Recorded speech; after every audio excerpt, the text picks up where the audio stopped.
Let's talk about politics. Okay, because that's what you want to watch on this. It's not really a channel, is it? It's more like I don't have a job and I'm trying to waste time by filling the void with stupid nonsense. Well, anyway, let's talk about politics. So there was an election or something. The Democrats won, sort of, but not really. Now, why is that? Well, a big reason is because the Democrats don't really send money to the people who need it the most. So, okay, the way gerrymandering works is that essentially you try to create districts that have like all the people who would be like, oh, we're all Democrats. Okay, we'll make a district for you, or oh, we're all Republican, we'll make a district for you, or whatever, you know. It could be equal population or along political lines. It's not supposed to be along race, but it often is. You know, the Supreme Court says, "Hey, this is actually racially motivated. You can't do this," and the governor says, "Fuck you," and keep it the same way anyway, which is just one of the many mechanisms for voter suppression. But anyway, so yeah, there's multiple districts. They each have their own representative in Congress, the House of Representatives, where ideally they represent their voters' interests, which of course they don't. They represent the interests of their donors because one day of the year they require your vote. 364 days of the year, well, 365 days really, they need money to run things. Most of their day is spent calling donors for money, which is time spent not helping their constituents, and is in fact spent courting the what would you call it? Uh, they're basically just courting the money of big moneyed interests in order to actually fund their campaigns for reelection so they can get reelected, so they can campaign for more money, so that they can, blah, blah, blah, blah, blah. That's why you get shit like big pharmaceutical companies investing in Republicans and Democrats. And, oh, I wonder why we don't have a public option. Probably because all these private insurance firms are funding everyone so they don't make it. So the election was basically a matter of how badly did the Republicans rig it and how badly did the Democrats fuck it up. I'm not really having a good thesis for this video because I'm just making it because I'm bored and I put on makeup and I'm like, I put on makeup, I should make a video. So yeah, so the Democrats won pretty big in the House, which was, leading up to the election, a lot of people were doubting that that would happen, if only because the Democrats are. I'm just going to change the gain on this mic like an unprofessional person, because the Democrats just they weren't really doing the things that they should have been doing. So you have these districts that are completely safe, that are majority Democrat, like my own, where you have people running in elections that they're not uncontested, but they might as well be. Like you have a district that votes 80% Democrat versus 20% Republican. That's a pretty safe. That's a pretty safe district. You can rely on that. So you have people in like New England that have virtually no competition because the majority of registered voters are Democrats, but they're very high up in the party, so they get a lot of money. Versus like competitive races that were in like you know the Midwest, the excuse me, the old the coal miner districts. Like you had good challengers that were not getting quite as much money as the people who didn't need it. So that's just one way in which the Democrats could have fucked the bed. The other way is by not really actively like fighting vote suppression. Like, yeah, you talk about voter ID laws sometimes, but I don't really remember hearing Chuck Schumer or Nancy Pelosi talk about um, early voting access, about ensuring that absentee ballots, both by young people and soldiers and foreign service people abroad, were counted. I didn't really hear a lot about initiatives to get, uh, people like elderly and minority people to polls, especially in districts that were heavily understaffed and heavily underfunded. That did happen a bit, but on a grassroots level, not really a national level, which is what you would want, really. We did have a couple states re-enfranchise felons, which was great. It was Louisiana and I think Florida did that. So that's great. That's a great um, way to end that part of vote suppression. But really, you're not really seeing a lot of campaigning, I guess, on the issue, which is not really great because the people obviously most affected by voter suppression are the people who are most likely to vote Democrat.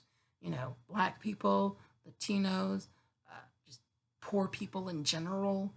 Although, because America's class system and just the world's class system in general really is so racialized, a lot of poor people are people of color.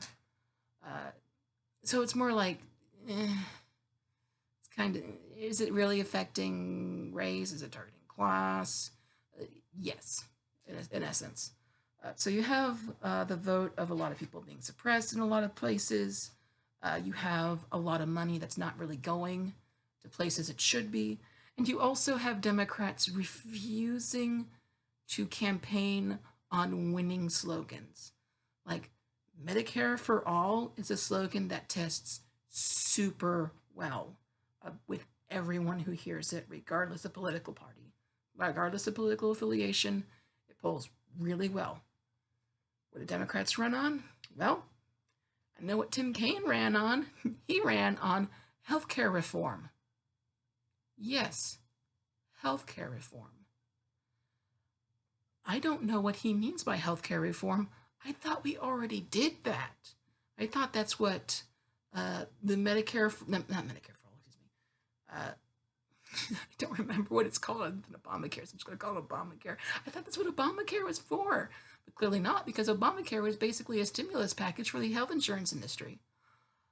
By forcing Americans to have to buy into insurance, not providing a public option, and putting a 40-hour minimum on how long you have to work before you can get it, they effectively created more consumers. They didn't actually increase access to it, and they've created a permanent underclass of minimum wage employees working approximately, well, my experience was 32 hours a week. Yay, I worked 32 hours a week at a clothing store and was never going to get insurance because of that. I was paid $12 an hour, though. That's not enough in this state to afford this apartment or health insurance. But hey, I had a job. So yeah, Democrats, they ran into the issue, which is what they always run into, is that they don't want the base that they have. They want the Republican base of middle class and wealthy white people, but the base they have is workers, people of color, LGBT people. It's like, there's not a lot of money in helping us. Because, in order to protect workers' rights, you essentially have to fight corporations. And as I mentioned at the beginning, they're the ones funding the politicians.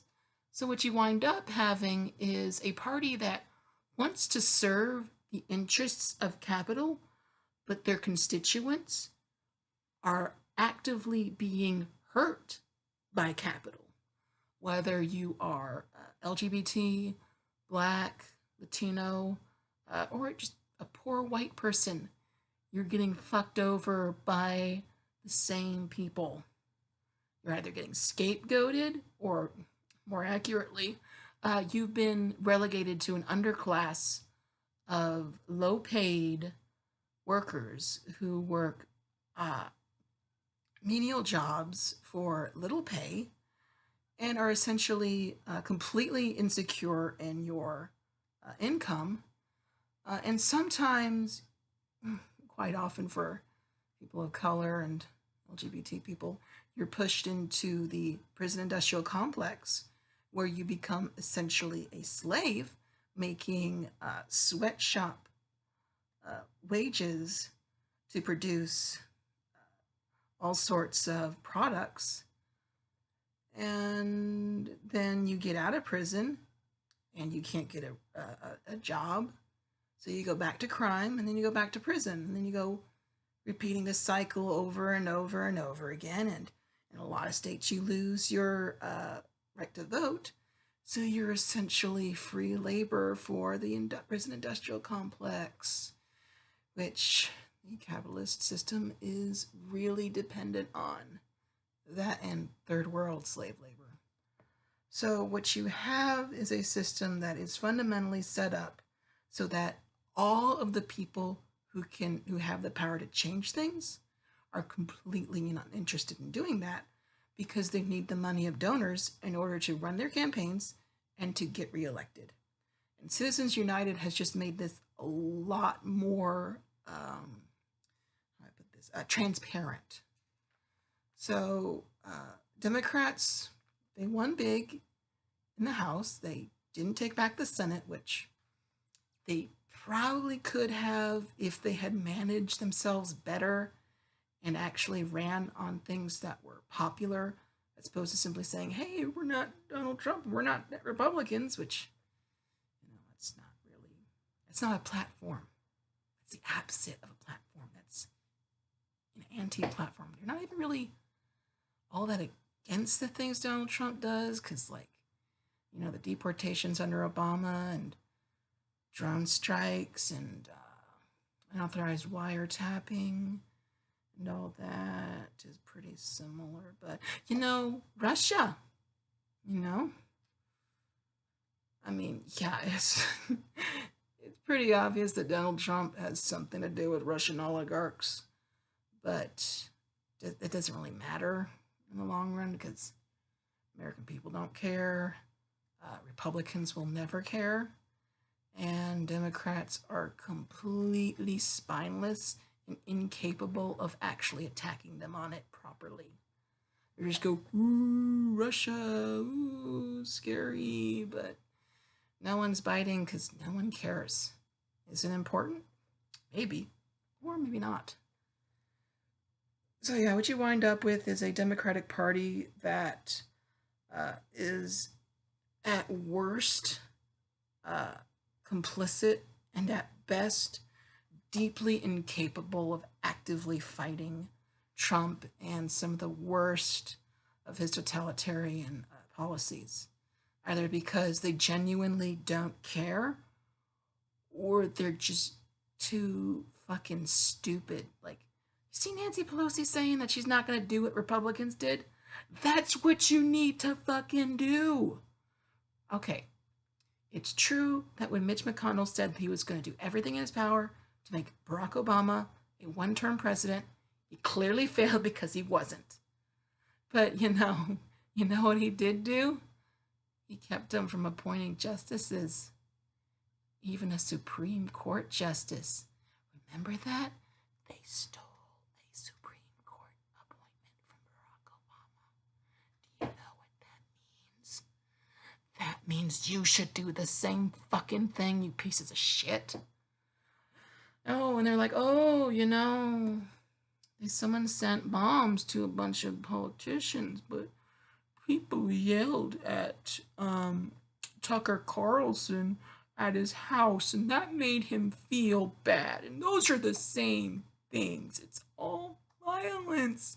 Can't you see that? No, it's fucking not, you fucking idiots. It's a false equivalency at best.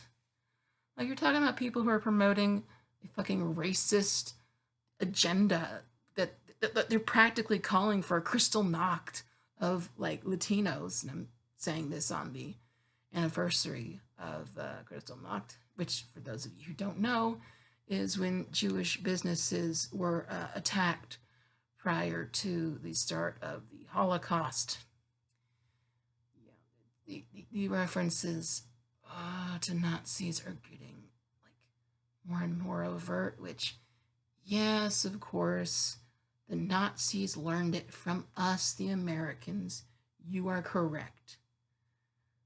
But you're never going to convince anyone that fucking George Washington was a piece of shit. Like, ooh, George Washington, he founded this country. He's a slaver, piece of shit, jackass.